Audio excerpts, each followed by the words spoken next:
नमस्कार साथियों। आज हम पढ़ेंगे करंट जीके के वो महत्वपूर्ण प्रश्न जो आने वाले एग्जाम्स के लिए वेरी वेरी वेरी इंपॉर्टेंट रहने वाले हैं। तो साथियों, वीडियो को लाइक कर दें, शेयर कर दें और फटाफट स्पीड बढ़ाकर इस वीडियो को ज़रूर देख कर जाएँ, स्पेशल ईओ आरओ के अभ्यर्थी। तो आइए स्टार्ट करते हैं। पहला प्रश्न। तो पहला प्रश्न है, भारत की अध्यक्षता में 100वीं, ध्यान रखना, 100वीं G20 बैठक का आयोजन कहाँ किया गया? तो इसका आयोजन कहाँ पर किया गया? वाराणसी, उत्तर प्रदेश में। अगला प्रश्न है, भारत की किस स्थायी प्रतिनिधि, ध्यान रखना, यूएन की बात हो रही है, यूएन की स्थायी प्रतिनिधि कौन है? रुचिरा कंबोज। तो भारत की किस स्थायी प्रतिनिधि ने युवाओं की 62वीं, ध्यान रखना, यूएन के अंदर युवाओं की 62वीं महासभा की अध्यक्षता किसने की? रुचिरा कंबोज ने। अगला प्रश्न है, भारत में G20 के नेताओं का शिखर सम्मेलन का आयोजन कब होगा? पता रहे आपको, 1 दिसंबर 2022 से भारत है वो क्या G20 की अध्यक्षता कर रहा है और उसके सिलसिले में लगातार इस वर्ष यानी 30 नवंबर तक लगातार क्या G20 की बैठकों का आयोजन भारत के भिन्न भिन्न राज्यों में किया जा रहा है। G20 के नेता हैं, उनका शिखर सम्मेलन कब होगा और कहाँ होगा? ध्यान रखना, 9 से 10 सितंबर 2023 और नई दिल्ली में होगा। अगला प्रश्न है, हाल ही में किस व्यक्ति ने नेपाल के तीसरे राष्ट्रपति के रूप में कार्यभार ग्रहण किया? ध्यान रखना, अब आप सोचोगे तो भारत का प्रश्न है ही नहीं है, लेकिन क्या है, वहाँ पर आपके टॉपिक में राष्ट्रीय, अंतर्राष्ट्रीय सब क्वेश्चन दे रखे हैं। तो ध्यान रखना, क्योंकि ये हमारे देश से टच होता हुआ देश है, इसलिए यहाँ पर जो चुनाव हो रहे हैं राष्ट्रपति और उनके बारे में भी पूछा जा सकता है। तो नेपाल के तीसरे राष्ट्रपति के रूप में किसने कार्यभार ग्रहण किया? रामचंद्र पौंडेल ने। और उपराष्ट्रपति कौन है? ये भी ध्यान रखना, राम सहाय यादव, कहाँ का? नेपाल के। और प्रधानमंत्री कौन है? पुष्प कमल दहल प्रचंड, ध्यान रखना, पुष्प कमल दहल प्रचंड। अगला प्रश्न है कि बांग्लादेश के राष्ट्रपति कौन बने? ये भी अपने को पता होना चाहिए। तो ध्यान रखना, मोहम्मद शाहबुद्दीन चुप्पू बांग्लादेश के कौन से 22वें राष्ट्रपति बने। इसी प्रकार से चीन में भी हाल ही में चुनाव हुए थे, तो चीन के नए प्रधानमंत्री कौन बने हैं? ली कियांग, पता रहे आपको। चीन के राष्ट्रपति कौन है? शी जिनपिंग हैं और नए प्रधानमंत्री कौन बने हैं? ली कियांग। अगला प्रश्न है, देश के कितने राज्यों में वाइब्रेंट विलेज कार्यक्रम का संचालन किया जा रहा है? तो ध्यान रखना, देश के 4 राज्यों और 1 केंद्र शासित प्रदेश, 4+1, ध्यान रखना, 1 केंद्र शासित प्रदेश में क्या है? वाइब्रेंट विलेज कार्यक्रम चलाया जा रहा है। तो देखिए, देश के 4 राज्यों अरुणाचल प्रदेश, सिक्किम, उत्तराखंड, हिमाचल प्रदेश और 1 केंद्र शासित प्रदेश लद्दाख में क्या वाइब्रेंट विलेज कार्यक्रम का संचालन केंद्र सरकार की ओर से किया जा रहा है। और इस कार्यक्रम में होगा क्या?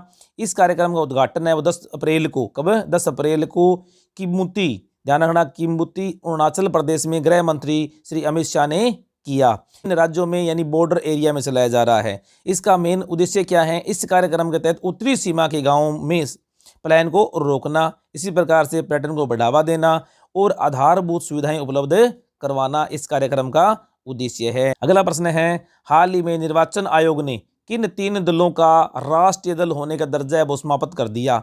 अब देखो, प्रश्न है क्योंकि पेपर पहले बन चुका, तो सीधा पूछा जा सकता है क्वेश्चन है, भारत में राष्ट्रीय दल कितने हैं? तो ध्यान रखना, भारत में राष्ट्रीय दल यानी कुल पार्टियां कितनी हैं? 6 राष्ट्रीय पार्टियां हैं जिनको राष्ट्रीय दल का दर्जा प्राप्त है। अब देखो किसका दर्जा खत्म हुआ है। एक तो है Rashtravadi Congress party NCP, Trinamool Congress party TMC और भारतीय कम्युनिस्ट पार्टी सीपीआई, इन 3 का तो क्या है, दर्जा खत्म कर दिया गया। जबकि आम आदमी पार्टी को राष्ट्रीय दल का दर्जा वो प्रदान किया गया है। तो कुल भारत में अब तक कौन कितनी 6 पार्टियां हैं वो राष्ट्रीय पार्टियां का दर्जा प्राप्त है। अगला प्रश्न है, किन देशों ने भारत के साथ रुपए में व्यापार करने की सहमति प्रदान की? तो ध्यान रखना, पता रहे आपको, रूस, बांग्लादेश, नेपाल, म्यांमार और मलेशिया, इन 5 देशों ने क्या है, हाल ही में भारत के साथ में रुपए में व्यापार करना क्या है, प्रारंभ कर दिया है। जबकि 31 देश हैं कुल जिन्होंने क्या है, रुपए के अंदर क्या है कि ट्रांजैक्शन करने की सहमति है वो प्रदान कर दी है। हाल ही में इसरो ने सिंगापुर के किन 2 उपग्रहों को सफलतापूर्वक अंतरिक्ष में भेजा? तो ये भी क्वेश्चन इंपॉर्टेंट है, सिंगापुर के, ध्यान रखना, सिंगापुर के। अब देखो, इसरो के अंदर एक शाखा है जिसे वाणिज्य शाखा कहते हैं, वो क्या करती है, दूसरे देशों से टेंडर लेती है, उनके जो उपग्रह हैं उनको भेजा जाता है। तो उसी क्रम में सिंगापुर के कितने हाल ही में 2 उपग्रहों को क्या है सफलतापूर्वक भेजा। क्या नाम था? टेलीईओस 1 और ल्यूमीलाइट 4, इन 2 उपग्रहों को भेजा किसके द्वारा? भारत के PSLV C-55 के द्वारा। और कब? 22 अप्रैल 2023 को। अगला प्रश्न है, वायुसेना की विंग कमांडर, ध्यान रखना, वायुसेना की विंग कमांडर दीपिका शर्मा को वायुसेना मेडल यानी गैलेंट्री अवार्ड से सम्मानित किया गया। इनका संबंध किस राज्य से और किस जिले से है? ध्यान रखना, ये जो दीपिका मिश्रा है राजस्थान के कोटा से है। ध्यान रखना, कोटा से है। और ये भी ध्यान रखना, जो भी ऐसी महिलाएं जो राष्ट्रीय स्तर पर सम्मानित होती है वहाँ से क्वेश्चन हर बार पूछा जाता है। तो साथियों मैं बार बार कह रहा हूँ, वीडियो को स्पीड बढ़ाकर देखना पड़े, देख के जरूर जाओ। तो दीपिका मिश्रा कौन है? कोटा से, जिन्हें हाल ही में वायुसेना मेडल के द्वारा सम्मानित किया गया है। और ये भी ध्यान रखना, यह पुरस्कार पाने वाली राज्य की और देश की पहली महिला अधिकारी है। अगला प्रश्न है, G20 की दूसरी अंतर्राष्ट्रीय महिला 20 की बैठक का आयोजन किस जिले में संपन्न हुई? ध्यान रखना, G20 के अध्यक्षता में क्या है? W20, Y20, इस तरह के नाम आपको सुनने को देखने को मिल रहे हैं। तो G20 तो पता ही है आपको। इसके बाद में W20 क्या है? उन्हीं G20 देशों की सिर्फ महिलाओं की क्या है? बैठक हो रही है। इसी प्रकार से एक Y20 भी आपने पढ़ा होगा जो युवाओं के लिए है। तो इस W20 है, इसकी दूसरी बैठक, ध्यान रखना, विशेष करके दूसरी बैठक का आयोजन कब हुआ? 13 से 14 अप्रैल को हुआ। कहाँ पर हुआ? जयपुर के अंदर। बहुत बड़ी बात है, यानी W20 की दूसरी बैठक, जबकि पहली बैठक का आयोजन कहाँ हुआ? संभाजीनगर, औरंगाबाद, महाराष्ट्र में हुआ। हमें ये ध्यान रखना है किस बैठक का आयोजन हुआ? दूसरी बैठक का 13 से 14 अप्रैल। और इसकी अध्यक्षता किसने की? डॉक्टर संध्या पुरेचा ने। अध्यक्षता किसने की? डॉक्टर संध्या पुरेचा ने। बहुत ही इंपॉर्टेंट क्वेश्चन है साथियों, आए ना आए वो बात अलग है, लेकिन पढ़ के जरूर जाना। अगला प्रश्न है, राज्य के किस संस्थान को सर्वाधिक आवास क्रय विक्रय करने और रियल एस्टेट में बेहतरीन कार्य करने के लिए राष्ट्रीय पुरस्कार से सम्मानित किया गया है? ये तो प्रश्न साथियों ध्यान रखना स्टार वाला प्रश्न है, आए ना आए। देखो, राजस्थान हाउसिंग बोर्ड, जिसे राजस्थान आवासन मंडल भी कहते हैं, और इसके आयुक्त पवन अरोड़ा बड़े न्यूज़ में रहते हैं, क्योंकि अब तक यहाँ पर यानी इसको राष्ट्रीय और अंतर्राष्ट्रीय स्तर पर क्या है, लगभग 17 पुरस्कारों से पुरस्कृत किया जा चुका है। और ध्यान रखना कि इन्हें क्या है, लिम्का बुक ऑफ गिनीज में भी नाम दर्ज किया जा चुका है। कारण क्या है इसका? सर्वाधिक प्रोजेक्ट्स है एक तो, सो वो स्वीकृत करवाने के लिए, और दूसरी बात ये है कि ऑनलाइन जो नीलामी है वो भी की जा रही है। और कब की जा रही है? बुधवार को नीलामी दिवस के रूप में मनाया जा रहा है। अगला प्रश्न है, प्रधानमंत्री आदि आदर्श ग्राम योजना के तहत राज्य कितने गाँवों को विकसित किया जा रहा है? देखो, बहुत ही इंपॉर्टेंट प्रश्न, आदि आदर्श ग्राम योजना। अब ध्यान रखना, ये योजना है बांसवाड़ा है, उदयपुर है, जहाँ पर आदिवासी ज़्यादा हैं। उन 11 जिलों में, यानी कितने जिलों में? 11 जिलों के 709 गाँवों में क्या है? आदि आदर्श ग्राम योजना के तहत कार्यक्रम यानी उन गाँवों को विकसित किया जा रहा है। अगला प्रश्न है, प्रधानमंत्री फसल बीमा योजना के क्रियान्वयन के लिए राजस्थान को कितने पुरस्कार प्राप्त हुए? अब देखो, इस के लिए राजस्थान है वो कौन से स्थान पर रहा? फर्स्ट रहा। ठीक है, तो इस फसल बीमा योजना को क्रियान्वयन करने के लिए कितने पुरस्कार मिले? 2 पुरस्कार मिले। प्रथम था क्लेम वितरण में, यानी फसल का जो खराबा हुआ था उसके संबंध में कितने? प्रथम स्थान पर रहा। लंबित प्रकरणों के निराकरण में राजस्थान है वो कितने स्थान पर रहा? दूसरे स्थान पर रहा। तो साथियों, सारे के सारे प्रश्न इंपॉर्टेंट है। अगला प्रश्न और बेहतरीन प्रश्न, चौथी एशियाई खो खो चैंपियनशिप, ध्यान रखना, चौथी एशियाई खो खो चैंपियनशिप का आयोजन किस देश में किया गया? तो देश तो बोले तो भारत में, और राज्य कौन? तामुलपुर, असम में इसका आयोजन किया गया। अगला प्रश्न है, मुख्यमंत्री श्री अशोक गहलोत ने पंचायतों में किस हाइब्रिड घास की प्रदर्शनी लगाने का प्रस्ताव है उसको मंजूरी प्रदान कर दी? अब देखो, कौन सा हाइब्रिड घास है? ध्यान रखना, नेपियर घास, जो कि एक बहुवर्षीय चारा है। सीधा प्रश्न आ जाएगा, नेपियर घास है तो बहुवर्षीय चारा है। और इसके संबंध में कौन सा कार्यक्रम चलाया जा रहा है? हाइब्रिड घास प्रदर्शनी कार्यक्रम। किसके द्वारा? मुख्यमंत्री अशोक गहलोत के द्वारा इसको मंजूरी प्रदान कर दी गई, और ये राज्य में संचालित किया जा रहा है। और राजस्थान बीज उत्पादन एवं वितरण मिशन के तहत, और किस मिशन के तहत? राजस्थान बीज उत्पादन और वितरण मिशन के तहत इस कार्यक्रम को चलाया जा रहा है। हाल ही में विजडेन ने अपने 160वें संस्करण में भारतीय किस महिला क्रिकेटर को स्थान दिया? ध्यान रखना, विजडेन को क्या कहते हैं? क्रिकेट की बाइबल भी कहते हैं, क्रिकेट की बाइबल कहते हैं। और इसके 160वें संस्करण में भारतीय किस महिला क्रिकेटर को स्थान दिया गया? बहुत बड़ी बात है, हरमनप्रीत कौर। हरमनप्रीत कौर ये क्या है? भारतीय क्रिकेट टीम की महिला कप्तान भी है। ध्यान रखना, भारतीय महिला क्रिकेट टीम की क्या है? ये कप्तान भी है। हाल ही में किस देश के क्रिकेट स्टेडियम में सचिन तेंदुलकर स्टैंड का अनावरण किया गया? ये भी बहुत बड़ी बात है। सचिन तेंदुलकर स्टैंड का अनावरण किया गया किसी दूसरे देश के अंदर, बहुत बड़ी बात। तो कौन से देश में? संयुक्त अरब अमीरात ने शारजाह क्रिकेट स्टेडियम के अंदर सचिन तेंदुलकर स्टेडियम का अनावरण किया। और इसी प्रकार से एक और बता दूं आपको कि सिडनी क्रिकेट ग्राउंड के गेट का नाम भी, सिडनी क्रिकेट ग्राउंड के गेट का नाम भी सचिन तेंदुलकर और ब्रायन लारा के नाम पर रखा गया है, सिडनी यानी ऑस्ट्रेलिया के अंदर। तो देखो देश विदेश में भी भारत अपनी प्रख्याति है वो फैला रहा है। अगला प्रश्न है 53वीं भारतीय अंतर्राष्ट्रीय फिल्म महोत्सव में किस राजस्थानी शॉर्ट फिल्म का प्रदर्शन किया गया? तो ध्यान रखना, वॉशिंग मशीन। एक फिल्म का नाम है वॉशिंग मशीन, जिसके डायरेक्टर है आनंद चौहान। धींगा गवर पर बनी डॉक्यूमेंट्री फिल्म है ये। किसने बनाई? सोमेंद्र हर्ष के द्वारा बनाई गई। अगला प्रश्न है राजस्थान के किस जिले में स्क्रैप गार्डन बनाया गया? स्क्रैप गार्डन पता है आप लोगों को कहाँ बनाया गया? जोधपुर के अंदर। इसी प्रकार से राजस्थान के किस जिले में स्ट्रेस पार्क बनाया गया है? ध्यान रखना, स्ट्रेस पार्क कहाँ पर बनाया गया है? कोटा के अंदर। अगला प्रश्न है राजस्थान के किस गांव में जिन्स पार्क बनाया गया? तीनों ध्यान रखना, scrap garden, stress park, jeans park का निर्माण कहाँ किया गया है? खेरुणा गांव बूंदी के अंदर। खेरुणा गांव है बूंदी के अंदर, ध्यान रहे। इसी प्रकार से विधान पार्क कहाँ बनाया गया है? जयपुर के अंदर। अगला प्रश्न है एविएशन एनालिटिक्स कंपनी के द्वारा जारी ऑन टाइम परफॉर्मेंस रिव्यू 2022 की रिपोर्ट के अनुसार राजस्थान के जयपुर एयरपोर्ट को कौन सा स्थान दिया गया? तो ध्यान रखना, जयपुर का और एयरपोर्ट है वो कौन से स्थान पर रहा? 9वें स्थान पर रहा, यानी 86.17 की ग्रेडिंग के साथ में कौन से स्थान पर रहा? जयपुर एयरपोर्ट 9वें स्थान पर रहा। अगला प्रश्न है राज्य के किन दो जिलों के बीच में 8 साल बाद में पुनः घरेलू उड़ान सेवा को बहाल किया गया? ये प्रश्न बहुत इंपॉर्टेंट है। जयपुर और जोधपुर के बीच में 2 फरवरी 2023 को 4 दिवसीय सेवाएं हैं वो मिलेंगी। कब कब?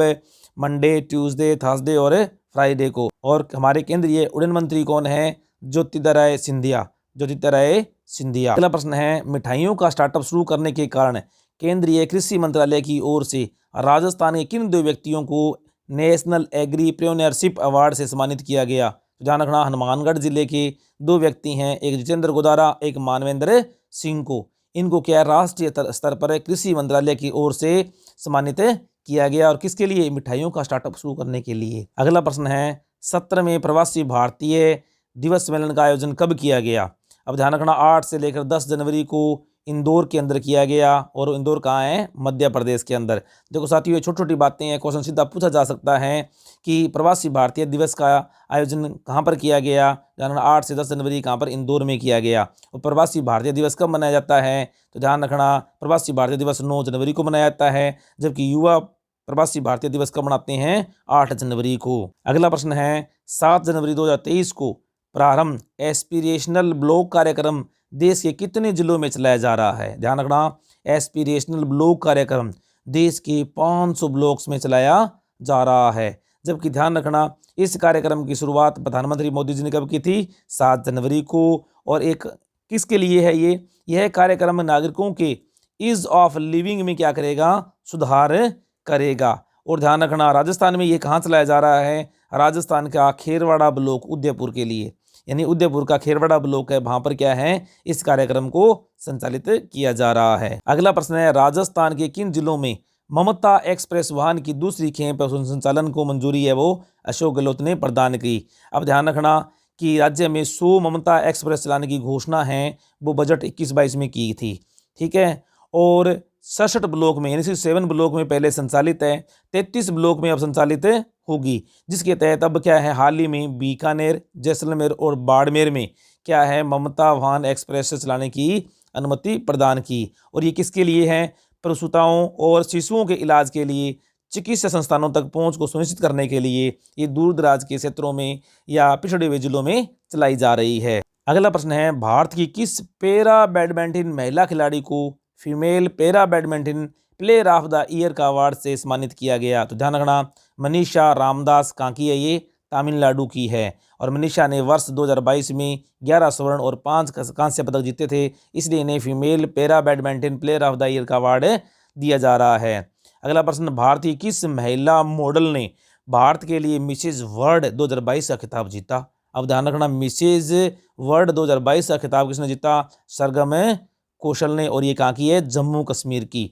और फेमिना मिस इंडिया खिताब किसने जीता? तो वो भी ध्यान रखना हमारे राज्य की नंदिता ने। तो अगला प्रश्न है 45वीं जूनियर बालक नेशनल हैंडबॉल, ध्यान रखना, जूनियर बालक नेशनल हैंडबॉल चैंपियनशिप में राजस्थान ने कौन सा पदक जीता? तो ध्यान, राजस्थान ने रजत पदक जीता।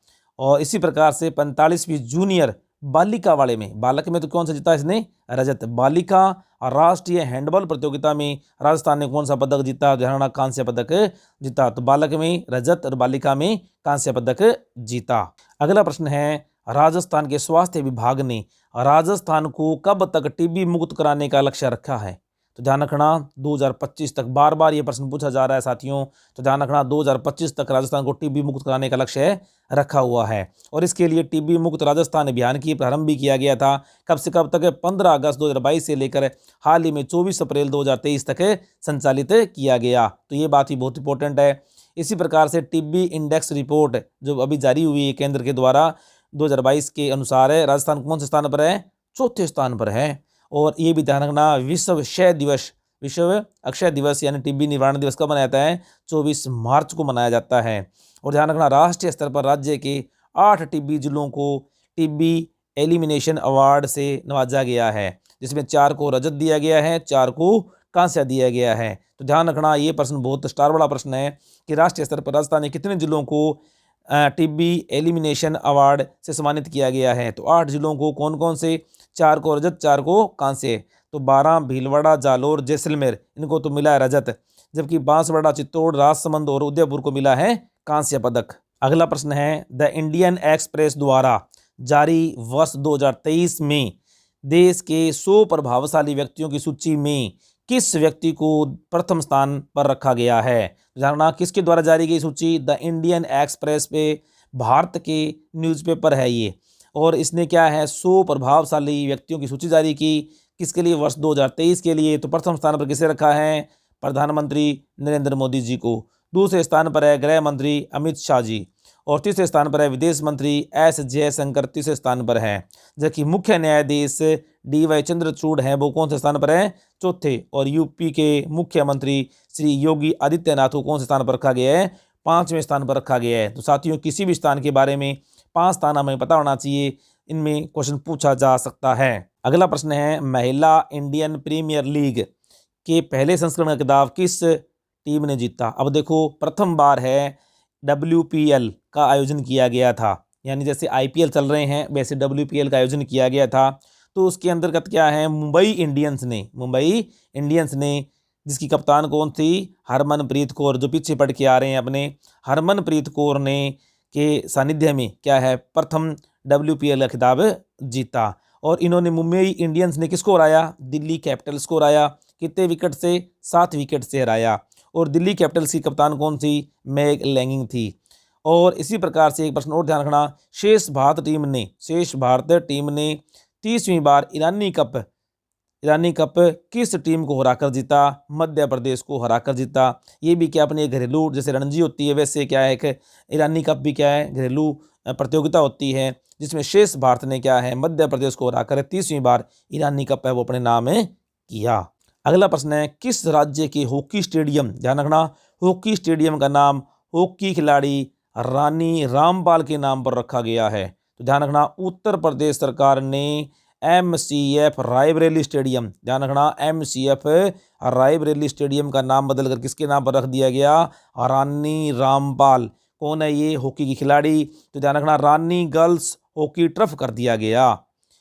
अगला प्रश्न है राज्य के किस खिलाड़ी ने 20वीं यानी 20वीं राष्ट्रीय पैरा पावर लिफ्टिंग प्रतियोगिता में रजत पदक जीता? वेरी वेरी इंपॉर्टेंट, किस खिलाड़ी ने? ध्यान मिलन श्रीवास्तव। ये और अगला प्रश्न है उपन्यास पागलखाना, ध्यान रखना उपन्यास पागलखाना के लिए हिंदी के किस लेखक को व्यास सम्मान प्रदान करने की घोषणा की गई? हिंदी के किस लेखक को व्यास सम्मान, किसके लिए? पागलखाना के लिए। तो ध्यान रखना डॉक्टर ज्ञान चतुर्वेदी। अब ध्यान रखना क्वेश्चन सीधा आ सकता है उपन्यास पागलखाना किस लेखक का है? तो ध्यान रखना डॉक्टर ज्ञान चतुर्वेदी। इन्हें क्या है व्यास सम्मान, कौन सा? 32वां व्यास सम्मान 2022 में जो मिला है वो किसको दिया गया? डॉक्टर ज्ञान चतुर्वेदी को। और किसके लिए? उपन्यास पागलखाना के लिए। अगला प्रश्न है के बिड़ला फाउंडेशन के द्वारा साहित्य के क्षेत्र में प्रदान किए जाने वाले सर्वोच्च सरस्वती सम्मान किसे देने की घोषणा की गई? ये प्रश्न भी बहुत इंपॉर्टेंट है। कि हाल ही में 32वां सरस्वती सम्मान किसे दिया गया? तमिल लेखिका शिवांशकरी, ध्यान रखना शिवांशकरी, जिनकी पुस्तक क्या है? सूर्यवंशम के लिए दिया गया। अब दोनों में से क्वेश्चन कौन सा पूछेगा वो अलग बात है। पागलखाना के लिए डॉक्टर ज्ञान चतुर्वेदी और सूर्यवंशम के लिए शिवांशकरी 32वां सरस्वती सम्मान और इन्हें मिला 32वां व्यास सम्मान। दोनों को दोनों बहुत इंपॉर्टेंट है, याद रखना साथियों। अगला प्रश्न है, जम्मू कश्मीर की वह महिला वन कर्मी जिन्हें वन्य जीव संस्थान पुरस्कार से सम्मानित किया गया है? तो ध्यान रखना आलिया मीर को। इसको आलिया मीर को कहाँ की है? ये जम्मू कश्मीर की है। अगला प्रश्न है, टाइम मैगजीन ने महानतम स्थानों की सूची 2023 में भारत के किन 2 स्थानों को शामिल किया है? तो ध्यान रखना भारत के 2 स्थान, एक तो लद्दाख, एक मयूरभंज। लद्दाख और मयूरभंज को शामिल किया है क्योंकि लुप्तप्राय भागों, ऐतिहासिक मंदिरों एवं शानदार व्यंजनों के लिए ये क्या है? प्रसिद्ध है। इसलिए टाइम मैगजीन ने महानतम स्थानों की सूची में भारत के 2 स्थानों को रखा गया है, एक लद्दाख और एक मयूरभंज को। अगला और बहुत ही महत्वपूर्ण प्रश्न, प्रधानमंत्री श्री नरेंद्र मोदी जी ने राजस्थान के किस स्थान से जल जन, ध्यान रखना जल जन अभियान की शुरुआत की? तो ध्यान रखना ब्रह्म कुमारी संस्थान कहाँ है? ये सिरोही के अंदर 16 फरवरी को क्या है? इसकी शुरुआत की। और इसका उद्देश्य क्या है? जलाशय संरक्षण व जलाशय निर्माण के लिए लोगों को जागरूक करना। इसी प्रकार से ध्यान रखना प्रधानमंत्री नरेंद्र मोदी जी ने सोहाना से लेकर दौसा के बड़पाड़ा तक यानी 228 किलोमीटर तक किया है ग्रीन फील्ड एक्सप्रेस वे है, वो भी राजस्थान को क्या है? समर्पित किया। इसी प्रकार से आपको पता हो कि प्रधानमंत्री पहले मालासरी डूंगरी आसिंद भीलवाड़ा, जहाँ पर देवनारायण जयंती यानी 1111वीं जयंती मनाई गई, इस दिन भी क्या है? राजस्थान के अंदर आए और इस कार्यक्रम में शिरकत की थी। और ये कार्यक्रम कब मनाया गया था? 28 जनवरी को। और इस 28 जनवरी को क्या है? राज्य सरकार ने क्या घोषित किया था? सार्वजनिक अवकाश देवनारायण जयंती पर घोषित किया था। कब? 28 जनवरी को, ध्यान रखना, या देवनारायण जयंती पर। और देवनारायण जयंती कौन सी मनाई गई? 1111वीं देवनारायण जयंती मनाई गई। विश्वकर्मा कामगार कल्याण योजना बहुत ही इंपॉर्टेंट योजना है साथियों, कहीं ना कहीं इसमें से क्वेश्चन पूछा जा सकता है। अब देखो, अल्प आय वर्ग की महिला कामगारों के लिए, माटी कला कारीगरों के लिए, इसी प्रकार से हस्तशिल्पियों को आवश्यक औजार खरीदने, जैसे सिलाई मशीन खरीदना है और अन्य जो जैसे औजार हैं उनको खरीदने के लिए 5,000 रुपये का अनुदान इस योजना के तहत दिया जा रहा है। और एक बात और ध्यान रखना, 30,000 हस्तशिल्पियों को यानी कामगारों को उनके उत्पादों के वितरण के लिए, किसके? हस्तशिल्पी हैं जो, उनके उत्पादों के वितरण के लिए 10,000 से 1 लाख तक की सहायता राशि भी इस योजना के तहत दी जा रही है। अगला प्रश्न है, राज्य में स्टार्टअप्स को बढ़ावा देने के लिए किस फंड को लॉन्च किया गया? तो ध्यान रखना राजीव फंड को। ये प्रश्न भी बहुत इंपॉर्टेंट है। इसी प्रकार से एक राजीव ई वेल्ट की भी क्या है? शुरुआत की गई है। अगला प्रश्न है, राज्य की जन कल्याणकारी योजनाओं को सुचारू रूप से लागू करने के लिए और उनको क्रियान्वयन करने के लिए एनजीओ एवं अन्य संस्थानों के प्रमाणीकरण के लिए किन केंद्रों का गठन किया गया है? ध्यान रखना स्वैच्छिक क्षेत्र विकास केंद्र VSDC। अब इसकी फुल फॉर्म भी पूछ जा सकती है। VSDC की फुल फॉर्म क्या है? स्वैच्छिक क्षेत्र विकास केंद्र। इनका स्थापना की गई है और इसके अध्यक्ष कौन है? मुमताज मसीह को बनाया गया है। मुमताज मसीह को बनाया गया। वेरी वेरी इंपॉर्टेंट क्वेश्चन है, क्वेश्चन आ जाएगा। VSDC के अध्यक्ष कौन है? मुमताज मसीह है। और इसके तहत है राज्य में संचालित एनजीओ, ट्रस्ट, फाउंडेशन, कंपनीज को कंपनी अधिनियम 2013 के सेक्शन 8 के अनुसार क्या है? पोर्टल पर पंजीकरण करवाना क्या होगा? अनिवार्य होगा। किस योजना के तहत है? तो ध्यान रखना स्वैच्छिक क्षेत्र विकास केंद्र योजना के तहत क्या है? यहाँ पर सभी को एनजीओ को रजिस्टर करवाना अनिवार्य कर दिया गया है। अगला प्रश्न है, राज्य की किन 2 महिलाओं को अंतर्राष्ट्रीय नारी शक्ति शिरोमणि पुरस्कार 2023 से सम्मानित किया गया है? तो ध्यान रखना आशा कुमारी लोधा डीग भरतपुर की ये सरपंच है जिन्हें सम्मानित किया गया है। दूसरी है सावित्री यादव, ये भी कुम्हेर भरतपुर से सरपंच है और इन्हें क्या है? अंतर्राष्ट्रीय नारी शक्ति शिरोमणि अवार्ड से सम्मानित किया गया है। क्वेश्चन साथियों ये जरूर आपको देखने को मिलेगा। अगला है 27 से 29 मार्च 2023 को पोषक अनाज समृद्ध किसान थीम पर 3 दिवसीय किसान मेले का आयोजन किस जिले में किया गया? तो ध्यान रखना स्वामी केशवानंद राजस्थान कृषि विश्वविद्यालय बीकानेर में इसका आयोजन किया गया। अगला प्रश्न है, wetland x C2 conservation establishment योजना के तहत राज्य के किस जिले में डॉल्फिन एवं गैंडों के लिए चिड़ियाघर की स्थापना की जा रही है? तो ध्यान रखना केवलादेव राष्ट्रीय उद्यान भरतपुर में। अगला प्रश्न है, केंद्रीय जल आयोग ने राज्य के कितने बांधों को आइकॉनिक्स और फेमस बांध घोषित किया है? तो ध्यान रखना, राजस्थान का एकमात्र बांध राणा प्रताप सागर बांध को क्या है, फेमस और आइकॉनिक बांध का दर्जा दिया गया है। और ये बांध कहाँ बना हुआ है? चित्तौड़गढ़ में। जबकि कुल देश के 17 बांधों को क्या है, आइकॉनिक्स और फेमस बांध घोषित किया है। तो साथियों, ये थे आज के बहुत ही महत्वपूर्ण प्रश्न। वीडियो को लाइक कर दें, शेयर कर दें और कमेंट अवश्य करें। Thank you.